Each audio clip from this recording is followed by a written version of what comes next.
Cada vez más gente invierte en la compra de un vehículo clásico, ya sea por pasión, por el deseo de poseer cierto modelo que siempre había deseado o por recuperar un modelo que les trae recuerdos muy añorados. Sin embargo, también existe más gente a la que le gustaría comprar un vehículo clásico como inversión o disfrutar durante un tiempo de determinado modelo para después cambiarlo por otro, siempre y cuando no se pierda mucho dinero en la venta del primer vehículo. Si lo que deseas es invertir en un coche clásico y no estás seguro de cuál es la mejor opción de compra, en este vídeo te facilitaré 10 consejos que si los sigues no solo será difícil que pierdas dinero, sino que además es muy posible que obtengas algún beneficio.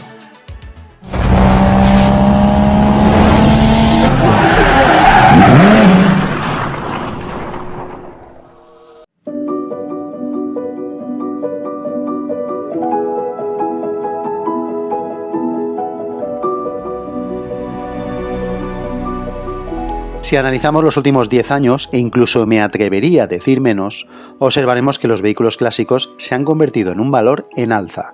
De hecho, los coleccionistas de arte ven cada vez más lucrativa la inversión de capital en este mercado, puesto que su revalorización suele ser por lo general más rápida e incluso más segura que la compra de cuadros, esculturas y otras piezas de arte.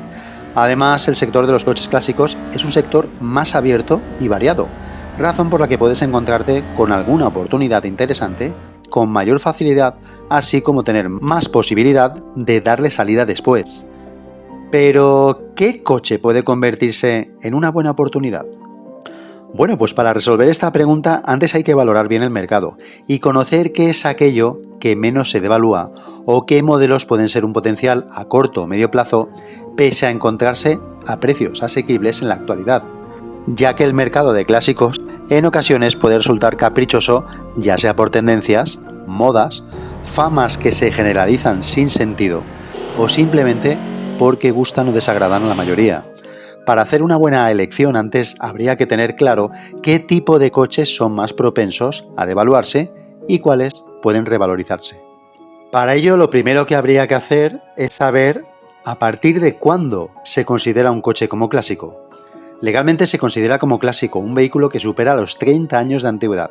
Al menos así sería como se encuentra dicha regulación en España.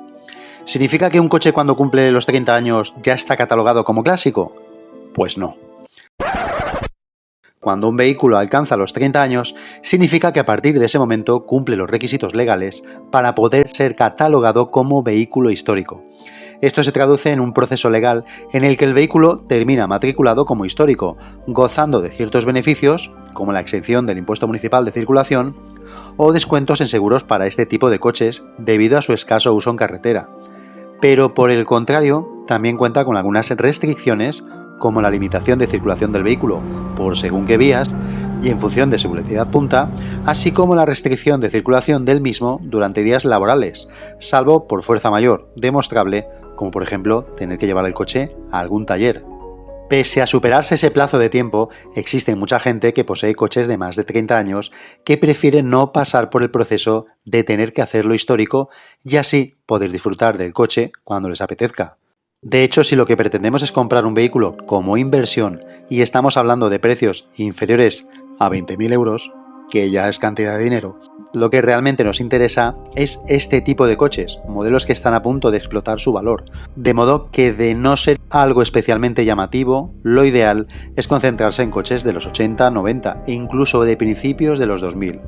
La razón de invertir en coches que no superen precios desorbitados y que no sean considerados como clásicos reputados es debido a que Hacienda los considera como coches de más de 12 años y aquí es donde su valor de referencia cuando se vende no es el precio de venta, como sí sucede con un clásico. Con los young timers o clásicos recientes, el valor de referencia es el precio de cuando eran nuevos, añadido a la inflación interanual de todos esos años, lo que se traduce como una venta a pérdidas, y ahí Hacienda no suele hacer un seguimiento.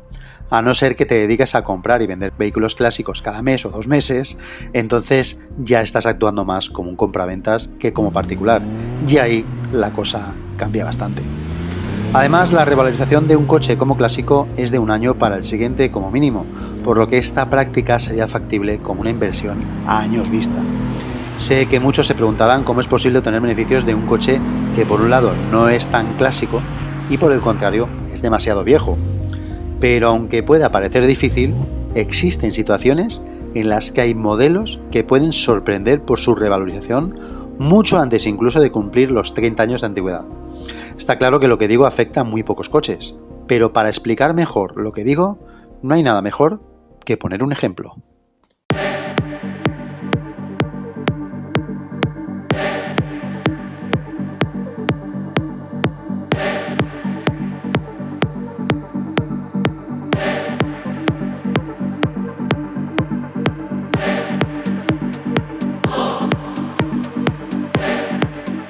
Una clara muestra de lo que digo podría ser, por ejemplo, el Alfa Romeo 4C, un coche no solo de aspecto deportivo, sino también de carácter, potente, bello, con carrocería Spider, tracción trasera, cambio de doble embrague seco, 235 caballos en un coche de chasis monocasco de fibra de carbono, con carrocería de resina SMC, y así podría seguir enumerando las maravillas de un coche con un más que evidente carácter deportivo, pero espera.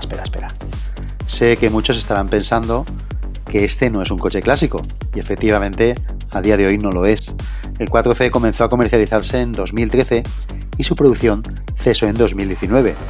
Pero sobre este modelo existe algo sorprendente, y es que debido a que es un modelo solamente apto para entusiastas con ganas de adrenalina y dedicado a un mercado minoritario, ha conseguido que su valor como coche de segunda mano experimente una imparable subida de precio. Si tenemos en cuenta los precios del 2015 a los que he podido acceder, este coche se vendía en tres variantes, una de 54.000 euros, otra de 60.000 y la tope de gama de 71.000 euros.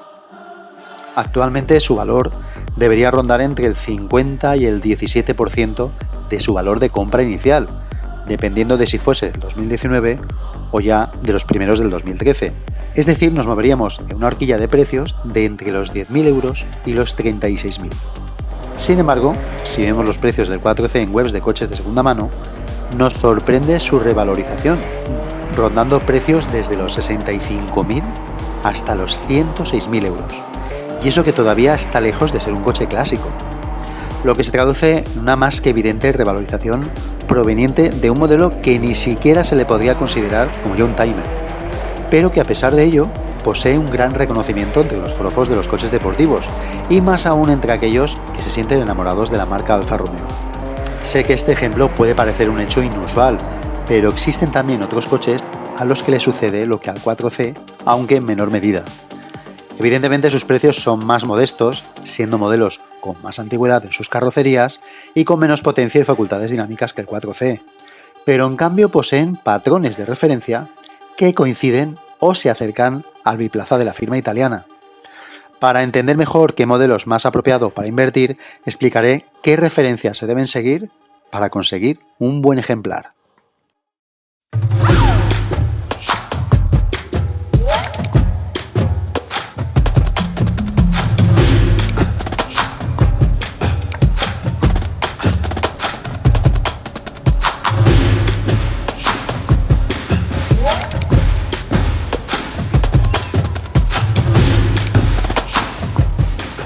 Sé que este consejo puede parecer inocente y poco resolutivo, pero si se invierte en un coche clásico corremos el riesgo de terminar apreciando en exceso al modelo adquirido. Y es que la singularidad que te aporta un clásico, la historia que ha vivido dicho modelo, la atracción que produce sobre el resto de la gente cuando lo conducimos o las sensaciones que nos transmite, pueden hacernos ver un valor en él sobreestimado que realmente no le corresponde. Tampoco debemos comprar un coche similar al que conducía algún familiar al que echamos de menos o algún formato de coche en el que tuvimos alguna grata experiencia en el pasado, como el haber realizado un viaje inolvidable que nos haga añorar a dicho modelo. Y evidentemente tampoco debemos comprar un coche antiguo que estuvo muy extendido y generalizado durante otra época. Por poner un ejemplo, si esperas obtener beneficios de un SEAT 600 o de un Volkswagen Beetle, ya puedes esperar sentado.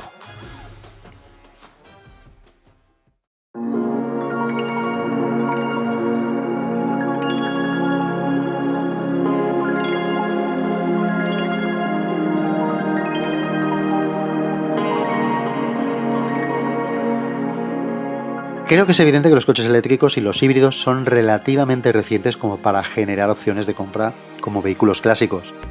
Quién sabe si en un futuro muy lejano un Tesla actual pueda ser valorado como clásico, pero a día de hoy un coche híbrido, y menos aún uno 100% eléctrico, están lejos de ser una inversión como clásico, a excepciones concretas e inusuales.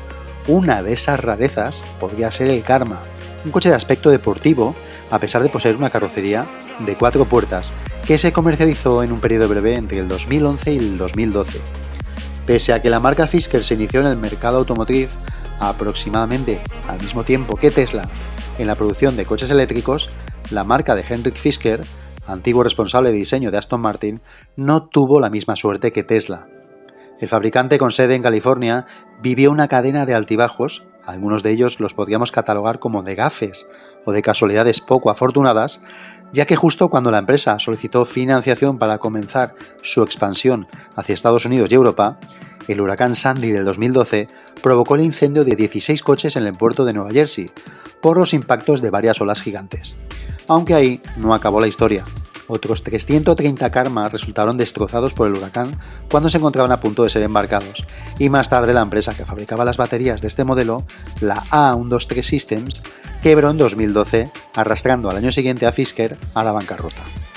A pesar de ello, Henrik Fisker la refundaría en 2016 como Fisker Inc. De aquella etapa aún queda el Karma en el mercado, un modelo de vehículo con sistema de tracción eléctrica al que un motor de General Motors le asiste como generador. El sistema motriz es similar al del Chevrolet Bolt o su versión europea, el Opel Ampera, aunque el coche posee como punto a favor un diseño ultra avanzado que nadie diría que posea más de 2 lustros. Pese al devenir de los años, su cuota de precio sigue ascendente, lenta pero ascendente, oscilando su precio entre los 32.000 euros y un tope de 66.000, y esto sin la peculiaridad de poseer la antigüedad suficiente como para poder ser considerado un coche clásico. Actualmente el Karma se vuelve a producir como Karma Revero, con apenas cambios en la estética exterior, aunque sí en el interior y el infotenimiento. Veremos si esta segunda edición tiene mejor Karma. Con respecto a la inversión de un clásico de motor diésel, decir que esta tampoco sería una decisión acertada. Los motores de mayores prestaciones han sido siempre de gasolina y lo siguen siendo a día de hoy, razón por la que a más prestaciones, más beneficios. Dicho esto, cabe apuntar que tal vez en un futuro es posible que existan modelos diésel que posiblemente sean valorados como clásicos por incorporar versiones turbo de inyección directa o por incorporar motores de más de 4 cilindros. Un punto a favor por coches de este tipo de motores podría ser el Renault Laguna Coupé, y he elegido este modelo porque sale de lo común en un aspecto, y es que mientras el resto de marcas siempre habían apostado por un motor de gasolina y de mayor cilindrada en la opción más alta de gama de un modelo en concreto, Renault con el Laguna Coupé eligió un 3,5 litros V6 diésel de 238 caballos de origen Nissan para el buque insignia de la marca allá por el 2010. Un buen ejemplar que, a pesar de incorporar un gran motor, este no deja de ser un diésel, con sus virtudes y sus vicisitudes. Sin embargo, además de poseer un motor diésel, el Laguna Coupé también posee otra desventaja que devalúa también su precio, como podría ser su tracción delantera, razón que contaré más adelante. Actualmente el precio del Laguna Coupé oscila entre los 7.000 y 14.000 euros, precios susceptibles de seguir bajando. Como el modelo de Renault, existen muchos otros modelos diésel que, a pesar de poseer un excelente motor, su depreciación sigue aumentando por el mero hecho de ser coches diésel. Por lo tanto, si vamos a comprar un coche clásico como inversión, este tiene que ser de gasolina.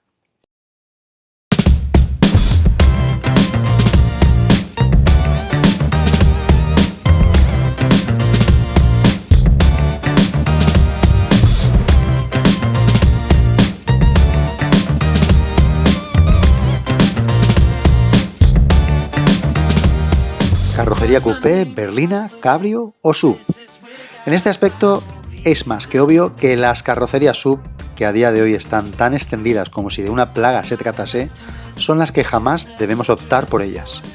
Debido a que si echamos la vista 30 años atrás, descubriremos que los SUV apenas existían y la variedad de modelos era mucho más extensa, a diferencia de los coches tan homogéneos con los que nos encontramos en la actualidad.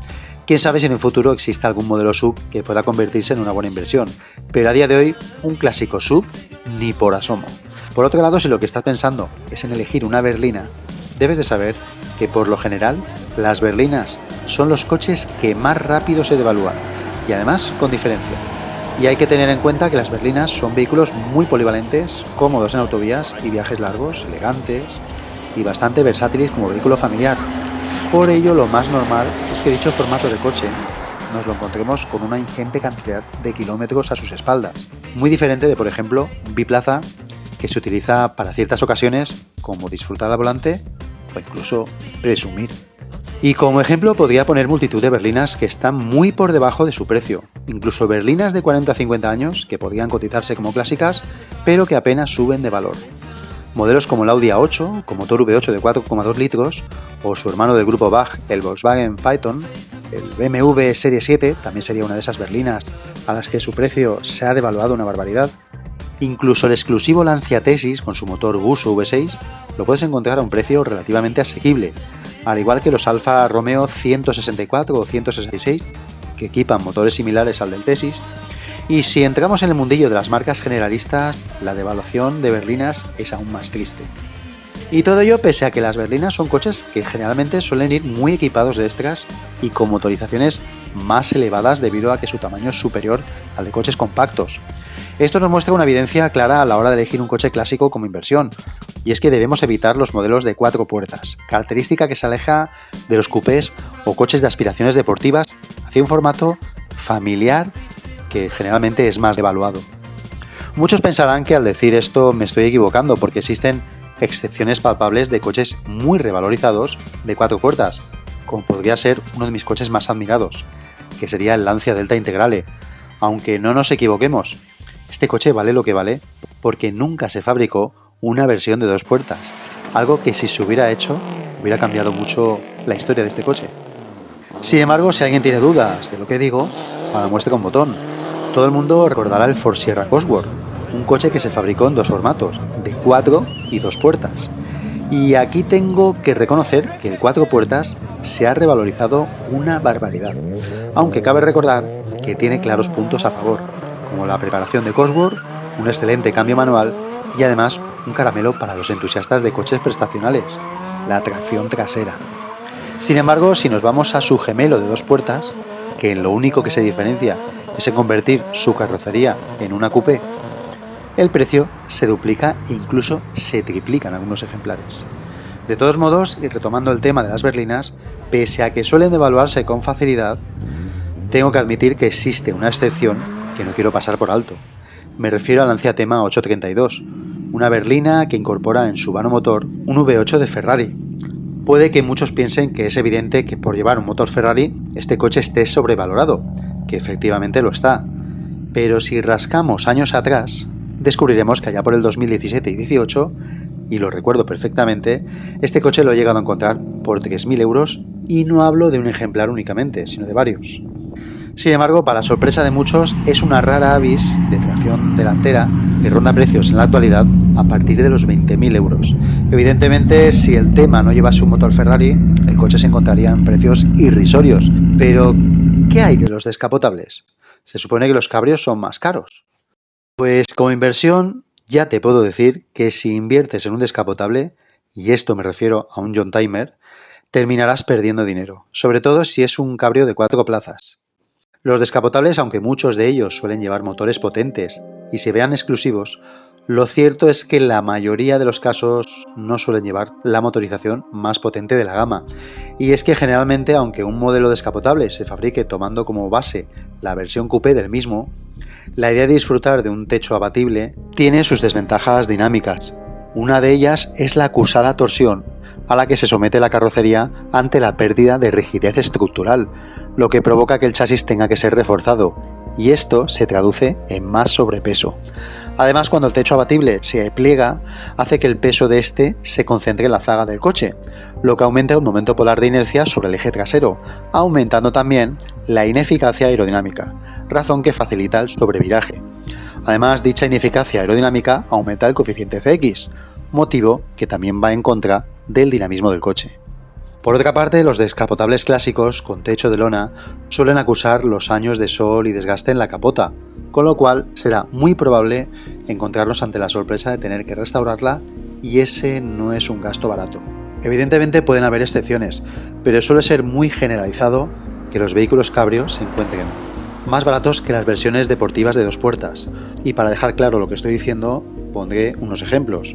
Un coche que últimamente se ha revalorizado bastante es el Opel Kadett GSI, un coche que podías encontrar por 2.000 euros hace 4 años y que ahora de repente se ha disparado su precio. Del modelo GSI hay que dejar clara que existen 2 versiones, una de 8 válvulas y carrocería coupé, que ronda precios entre los 4.000 y 8.500 euros, y luego existe otra versión de 16 válvulas, que parte de precios de entre los 9.000 alcanzando precios de hasta los 13.000 euros. La versión Cabrio GSI incorpora motor de 2 litros de 8 válvulas, y sus precios me han sorprendido bastante, porque parten desde los 1.500, en la opción más barata que he encontrado, hasta los 4.000. Lo del Opel Kadett no es una casualidad, pues lo mismo sucede si miramos los Volkswagen Golf de primera y segunda generación, donde la versión de 2 puertas GTI es la más cara, alcanzando precios de hasta incluso los 25.000 euros, algo que me parece desproporcionado. En cambio, la versión Cabrio, que dicho sea de paso, solo está disponible sobre la carrocería de la primera generación, parte desde los 2.500 euros hasta los 15.000, aunque he de admitir que la mayoría de ellos se mueven en una horquilla de 8.000 euros, precios que hace 2 o 3 años estaban a menos de la mitad. Además del Golf, podría mencionar a otros modelos Cabrio que son más baratos que su versión de 2 puertas, a los que le sucede lo mismo, como podía ser el BMW Serie 3 de primera generación, el Ford Escort XR3, aunque el salto entre la versión descapotable y el RS Turbo es notable. Incluso si saltamos el charco y analizamos el mercado de Estados Unidos, podría poner como ejemplo el Mustang, el legendario clásico americano donde la versión Cabrio posee un valor ínfimamente menor que la versión Coupé, conocida como Codec C, o la versión Fastback o S-Code. En definitiva, lo que interesa es un coche de carrocería Coupé o compacto de 2 puertas, o también serviría un biplaza.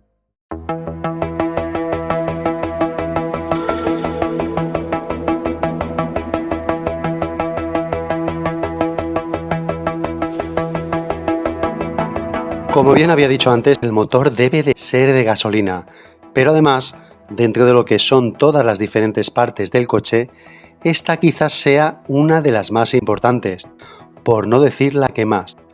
Muchos pensarán que en este apartado me refiero al estado del motor, que por supuesto es importante, pero cuando hablamos de clásicos con cierto nivel de valor, es más importante qué tipo de motor es el que lleva el coche, al que hemos echado el ojo, más que el estado del motor en sí.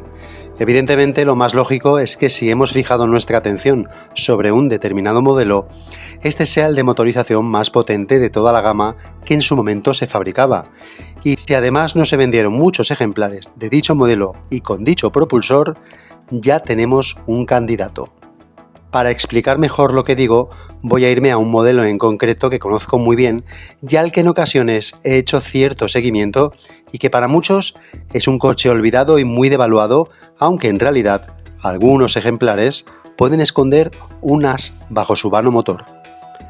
El coche al que me refiero es el Renault Fuego, lo que vendría a ser la versión coupé del Renault 18. El Renault Fuego se puede encontrar por precios muy devaluados, desde menos de 2.000 euros hasta los 4.000 o poco más en aquellos que se encuentran en mejor estado. La mayoría de ellos con motores de 1.400, 1.600 y 2.000 centímetros cúbicos atmosféricos. Y aquí tengo que hacer un inciso debido a que según qué países este modelo se vendió con diferentes propulsores. Mientras en Europa se vendía con prácticamente todas sus motorizaciones, en España solo se comercializó desde 1981 hasta 1986 el modelo GTX 2000 atmosférico de 110 caballos.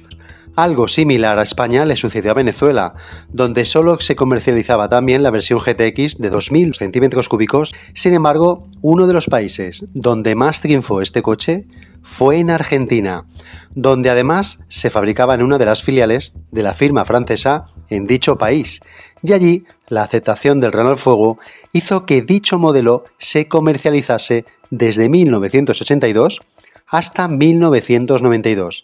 En ese tiempo el modelo evolucionó en cuanto al restyling de la carrocería y en cuanto a motores también, donde el modelo tope de gama incorporaba un motor de 2.200 centímetros cúbicos de 116 caballos, también atmosférico, al que por cierto le acompañaba una carrocería más evolucionada a la que por desgracia no pudimos acceder en Europa.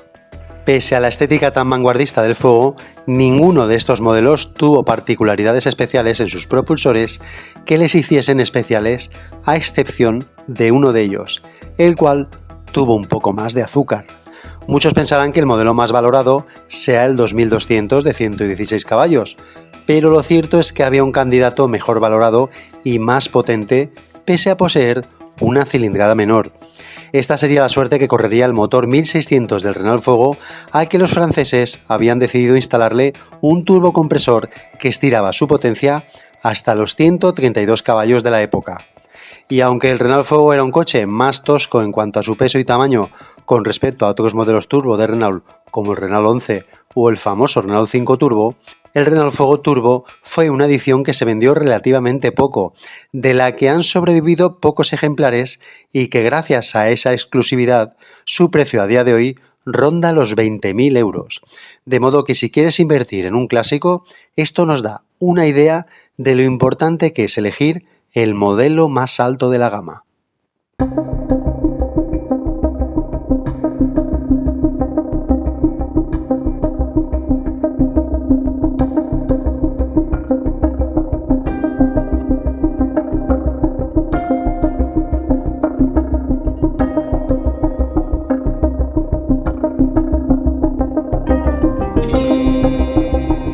Muchos pensarán que es importante que una buena inversión esté relacionada con la marca a la que dicho auto pertenecía.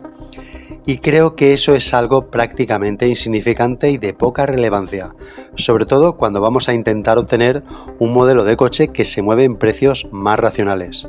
Podemos comprar un Mercedes y que este apenas gane valor, y por el contrario podemos comprar un Fiat y que este nos sorprenda con cierto beneficio en un par de años. De modo que la marca es insignificante, salvo si esta es alguna marca exclusiva como Bugatti, Rolls-Royce, McLaren o cualquier otra de estas marcas elitistas.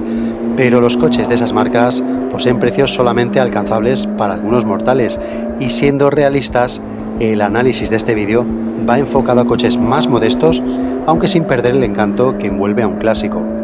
Dicho esto y teniendo en cuenta que acabo de mencionar a Mercedes y a Fiat, pondré a estas dos marcas como ejemplo. Si analizamos uno de los modelos Mercedes más importantes de los 90, el Mercedes SL, nos encontramos con que es un coche biplaza que, a pesar de ser descapotable, la mayoría de ellos poseen un techo duro desmontable que ayuda a mantener en excelente estado la capota interior. Este modelo parte en el mercado de segunda mano europeo en precios desde los 7.500 hasta los casi 30.000 euros. Un amplio abanico de modelos y precios que apenas ha variado en los últimos años. Es decir, esto se traduce en que dicho modelo sigue estancando en cuanto a su abanico de precios con respecto a hace 5 años, a pesar de ser un Mercedes. Vamos, que no se ha revalorizado. Por otro lado, en la marca generalista Fiat voy a analizar un modelo que, a pesar de ser más modesto que el Mercedes, es relativamente menos viejo y a pesar de ello se está revalorizando mejor que el modelo alemán. El modelo al que hago referencia es el Fiat Coupé, un coche que en las versiones atmosféricas lo podemos encontrar por precios irrisorios. Pero si nos vamos al más alto de gama, es decir, el 2 litros de 5 cilindros con turbocompresor, el cual hace que el motor alcance los 220 caballos, descubriremos que aquí la cosa cambia bastante, ya que este coche, que podíamos encontrarlo hace unos años por precios de entre 4 y 5.000 euros, ahora parte desde los 8.500, en un estado con bastante desgaste, hasta los 16.000, que sería el modelo que se encuentra en un estado más aceptable y cuidado. Con este ejemplo queda confirmado que la marca no es un factor importante a la hora de elegir un clásico como inversión.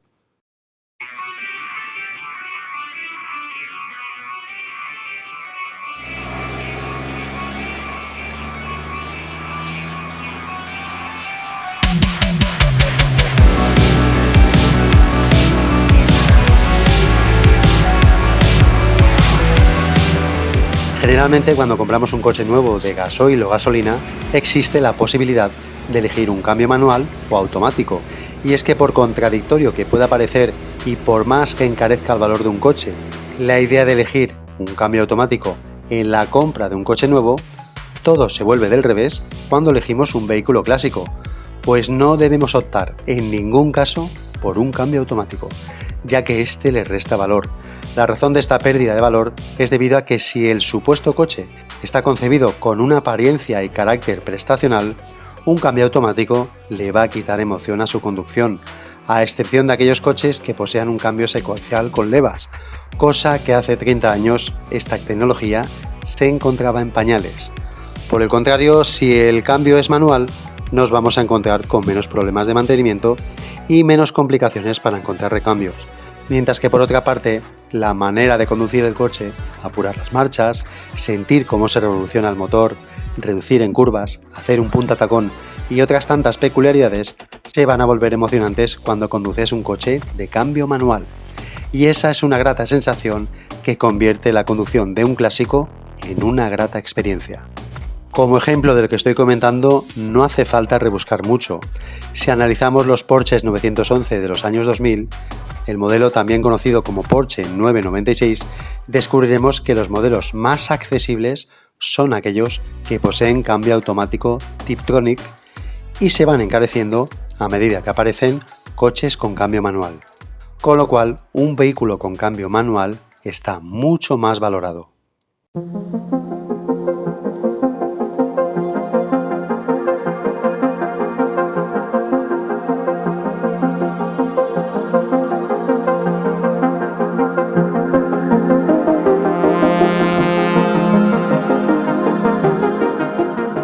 Esta sería una de las particularidades que menos destacan en un coche a simple vista, pero que más marcan la diferencia a la hora de conducirlo. Y es que si comparamos vehículos, descubriremos que aquellos que incorporan tracción trasera, esta se va a convertir en un plus que va a generar más entusiastas que los busquen y deseen comprarlos. Y por supuesto, si la tracción es total, el valor del coche aumenta considerablemente. También tengo que decir que existen multitud de modelos que se fabricaron únicamente con tracción delantera y su valor se ha visto incrementado de manera considerable. Por ello, esta regla no la veo como imprescindible, ya que la búsqueda de un auto con tracción trasera o total nos va a hacer que muy posiblemente se encarezca nuestro presupuesto de compra, pero si la oportunidad se presenta, la tracción trasera o una tracción total pueden marcar la diferencia en cuanto a su valor. Como ejemplo, en cuanto a lo que afirmo acerca de la tracción, voy a poner como ejemplo un coche que ha sufrido una enorme devaluación. Este modelo fue un coche muy innovador en cuanto al diseño de su carrocería y que, a pesar de pertenecer a un nicho de mercado pequeño, se vendió mucho más de lo esperado, razón que le otorga una gran competencia en el mercado de segunda mano, haciendo que su precio sea bastante asequible en lo que se refiere al modelo más básico de acceso. El coche al que me refiero es el Audi TT, un coupé con una carrocería muy personalizada que, si analizamos el modelo de acceso más económico, este sería el modelo 1800 con motor 20 válvulas y turbocargado con 180 caballos. Y es un ejemplar muy devaluado que lo he llegado a encontrar desde 1.000 euros, precios que me han sorprendido bastante. También existe otra versión con el mismo motor pero con más azúcar.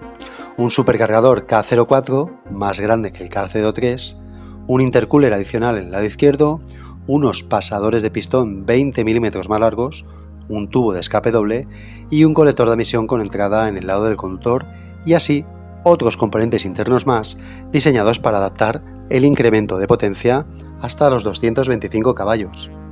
Este TT se distingue estéticamente del de 180 al tener dos salidas de escape en vez de una versión interesante que además cuenta con un sistema de tracción Haldex que parte de una tracción inicial de 90% delante, 10% atrás, pero que ante pérdidas de tracción del eje delantero envía más par motriz al eje trasero a través de diversos embragues multidiscos que están bañados en aceite. Para mi sorpresa, he encontrado este modelo desde los 5.000 euros, precios que me han sorprendido bastante y que me hacen llegar a la conclusión de que el TT se encuentra todavía en su etapa más devaluada. Sin embargo, toda copa tiene su santo grial, aunque en el caso del TT existen dos santos griales. Uno de ellos salió en 2003, cuando la firma alemana incorporó una versión del TT con el motor VR6 de 3,2 litros que alcanzaba una potencia de 250 caballos y se le añadió una tracción 4 permanente. En mi búsqueda por encontrar este modelo solo he conseguido toparme con 3 ejemplares de segunda mano en toda Europa. Uno de ellos está por 20.000, otro por 24.000 y otro por 25.000 euros. El otro santo grial salió en 2005, que fue la edición especial TT4 Sport. En esta versión, el motor turbocargado de 1800 litros presentaba, a través de una presión de carga más alta, 240 caballos. De manera que esta versión es la más potente de todos los TT con motor turbo. La distribución de peso se optimizó, pues la batería se llevó a la parte trasera, como en el modelo VR6, y además de eso se redujo el peso cerca de 75 kilos, como por ejemplo se renunció a los asientos traseros y delante se instalaron asientos tipo buckets mucho más ligeros. Todo esto significó un mejor comportamiento en carretera que el 6 cilindros y, como no, actualmente este modelo se encuentra por precios desde los 28.000 euros. Este modelo hay que andarse con cuidado, ya que existen intentos de réplicas que se hacen pasar por este modelo y no lo son. Para ello es importante conocer la fecha en la que salió este modelo de edición especial al mercado, que posee señas de identidad tan notables como incorporar el techo en color negro, así como detalles en la guantera y zonas del interior del coche donde pueden leerse los anagramas de Audi 4 Sport.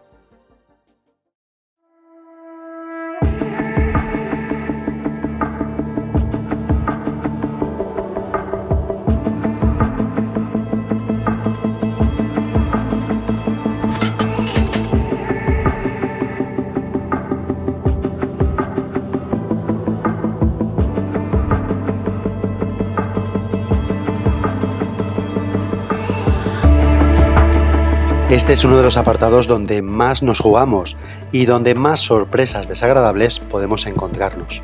Y para ello tenemos que valorar un margen de hasta cuánto podemos gastarnos para después valorar si podemos tener o no un beneficio.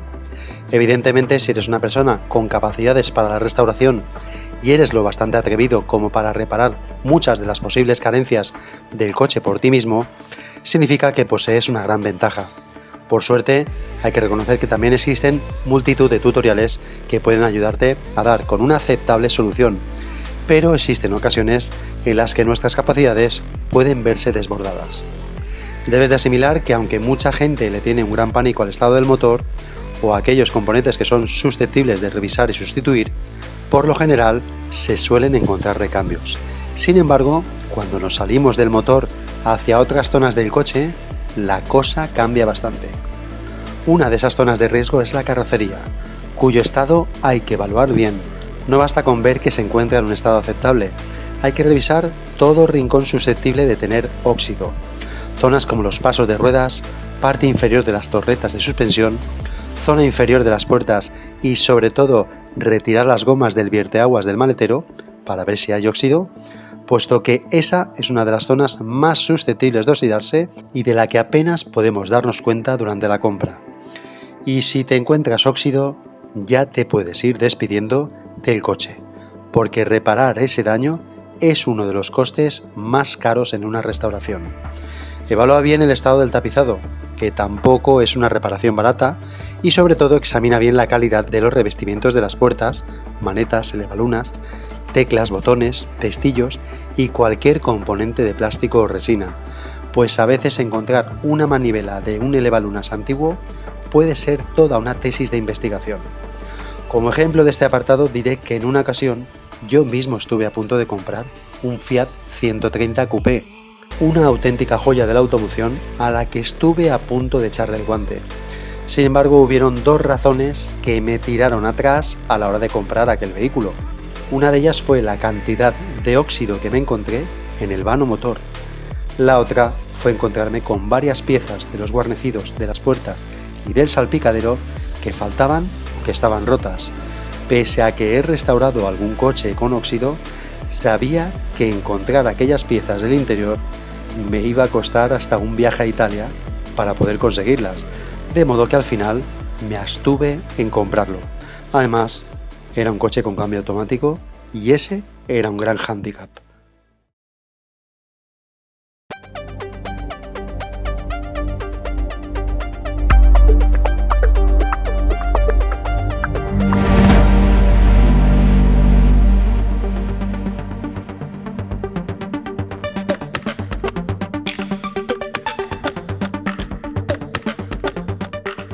Puede que a muchos no les guste el tuning, pero lo cierto es que la gente que tiene cierta afición por tunear un coche y personalizarlo a su gusto es muy cuidadosa con su coche, y posiblemente los coches tuneados sean en su mayoría coches cuidados hasta el extremo por sus dueños. Pero muy al contrario, si hablamos de coches clásicos, todo cambio estético que vaya en contra de la originalidad del coche nos hará perder un valor considerable. De modo que si adquirimos un coche clásico debemos conservar o reemplazar aquellas piezas que se encuentren dañadas por recambios originales. Incluso la pintura, en el caso de necesitar una restauración completa, es aconsejable utilizar el código de pintura original del coche para mantener su autenticidad. Puede que esto que digo se aleje de la idea de comprar un vehículo clásico, pero si analizamos los young timers, descubriremos que existen bastantes que se han visto afectados por la moda del tuning allá por los 90 y principios de los 2000. Existen muchos coches, pero uno de los más afectados que se ha visto por esta moda del tuning fue el Opel Calibra. Coche que hasta hace pocos años estaba muy devaluado, pero que ahora, pese a encontrarse a precios todavía asequibles, comienza a despertar cierto valor entre los entusiastas, de un modelo que marcó a toda una generación. Sin embargo, si nos vamos a su versión más alta de la gama, la del motor turbo 16 válvulas con tracción 4, su precio alcanza cifras de hasta los 20.000 euros, siempre y cuando no haya pasado por masillas, alerones desproporcionados que pueden llegar incluso a ridiculizar su precio. De modo que mantener la originalidad de un coche clásico es clave como inversión.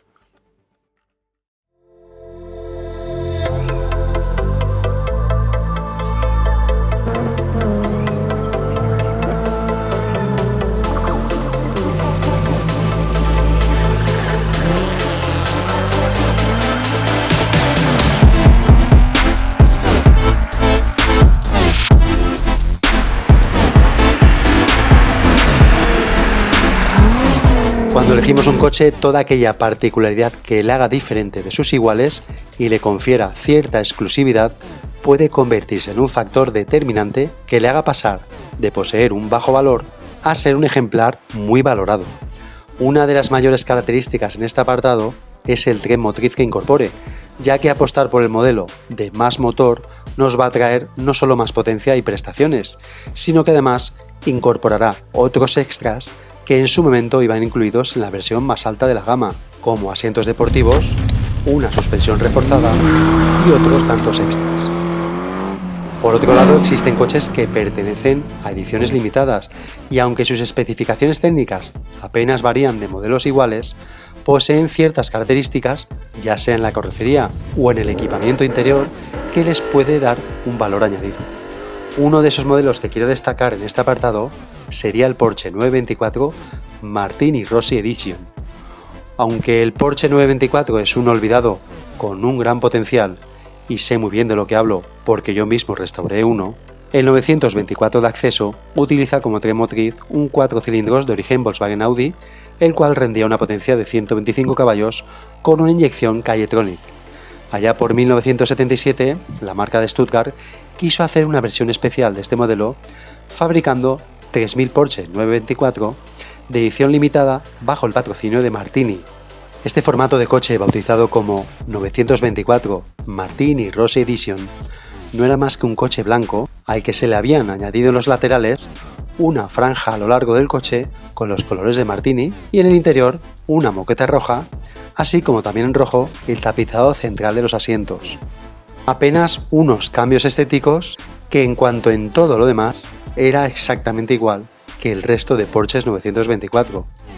En cuanto a sus prestaciones dinámicas y mecánicas, sigue siendo un Porsche 924 convencional de 125 caballos al que solo le habían sometido cambios en la pintura y el tapizado y nada más.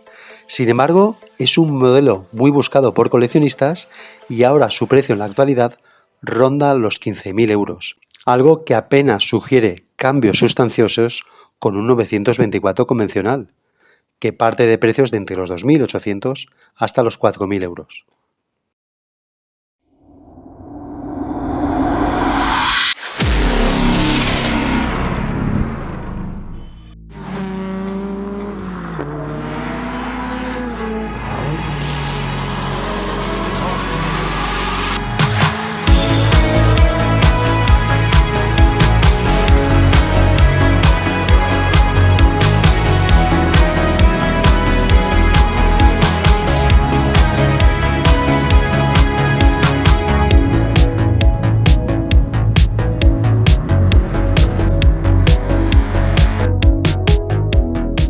Como olvidado para este vídeo voy a hacer mención a un coche que está a punto de convertirse en una buena inversión, y es que este coche, que en España se puede encontrar por precios muy bajos, de entre los 2.000 hasta los 4.000 euros, en países como Alemania su valor parte desde los 13.000.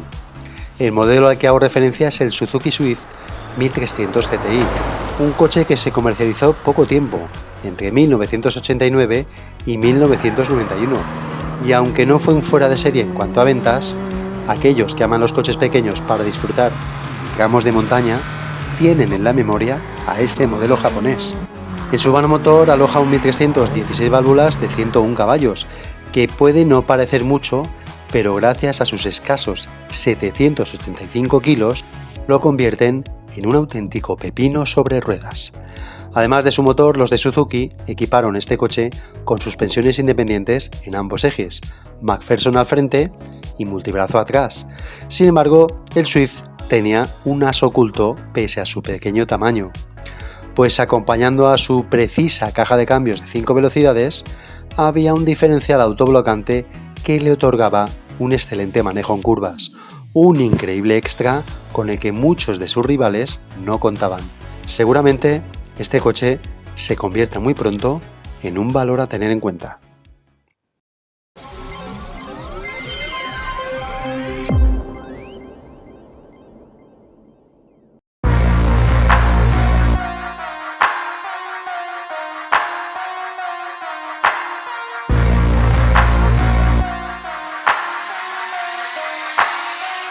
Siguiendo más o menos los consejos que he indicado en este vídeo, como eterno voy a elegir a un coche que resulta contradictorio hacia sí mismo y que en cambio, por el simple hecho de instalar un turbo, ha pasado de ser un olvidado a cotizarse debido a que muchos entusiastas comienzan a valorar lo que realmente este coche ofrecía. Me refiero al Porsche 924 Turbo. Y es que el Porsche 924, en su versión de acceso a la gama, instalaba en su vano motor lo que para muchos puristas de la firma alemana era un sacrilegio, un 2 litros atmosférico de origen Audi-Volkswagen, que a su vez era compartido con coches como el Volkswagen Passat o el Audi 100. Aunque por mucho que les pese a los puristas, gracias a 924, Porsche se salvó de caer en la bancarrota a finales de los 70. Tengo que decir que pese a su mala prensa, dicho motor era excelente y a prueba de bombas. De hecho, una de sus particularidades más fiables era su cámara de explosión, que era lo suficientemente amplia para que el motor terminase sin interferencia. Es decir, si se rompía la correa de distribución, las válvulas nunca llegaban a chocar con un pistón en su final de carrera en el punto muerto superior. Sin embargo, lo que muchos desconocen es que más tarde el 924 ensancharía su aspecto con unos pasos de rueda más anchos e incorporaría por fin un motor Porsche original. Ese modelo sería el 924S, que más tarde evolucionaría para convertirse en el Porsche 944. Pese a que el 924S subía el nivel de potencia, alcanzando los 160 caballos con su motor de origen Porsche, el modelo que más prestaciones tenía era el Porsche, motor de origen Audi, al que se le había instalado un turbo que le otorgaban 172 caballos. Dicho coche, el 924 Turbo, hace 7 u 8 años apenas tenía valor por el mero hecho de tener un motor Volkswagen Audi, y eso pese a incorporar un turbo, llegando a encontrarse este modelo por precios impropios para un Porsche. De hecho, todavía recuerdo cuando encontré uno por 1.500 euros, eso sí, en un estado deplorable, debido a que lo vendía a un desguace y con claras muestras de abandono. Por suerte, dicho modelo ha comenzado a despertar el interés que realmente merece, y su valor le ha sacado del purgatorio de los olvidados, ya que actualmente sus precios parten desde los 13.000 euros en adelante. Esperemos que no suba mucho de precio.